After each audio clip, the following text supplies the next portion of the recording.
శ్రవణం ఎక్కువగా మనం వింటూ ఉంటాం. అసలు దానికి కారణం ఏంటి, ఎందుకు వినాలి అంటే శ్రీకళ్యాణ గుణావహం రిపుహరం దుస్వప్రదోషాపహం గంగా స్నాన విశేష పుణ్యఫలదం గోదానతుల్యం నృణాం ఆయుర్వర్ధనముత్తమం శుభపదం సంతాన సంపత్ప్రదాం నానాకర్మ సుసాధనం సముచితం పంచాంగమాకర్ణ్యతామన్నారు.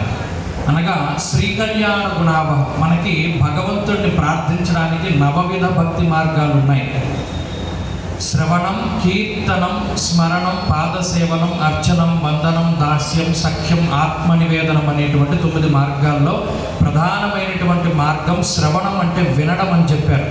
ఇప్పుడు చూడండి, చిన్నపిల్లలు వాళ్ళు ఎలా నేర్చుకుంటారు లాంగ్వేజ్ అంటే కేవలం వినడం ద్వారా నేర్చుకుంటారు. చూడడం, వినడం ద్వారానే వాళ్ళు మాటలు మాట్లాడడం నేర్చుకుంటారు. వాళ్ళు వేరే కంట్రీలో ఉంటే ఆ భాష వస్తుంది వాళ్ళు వింటే.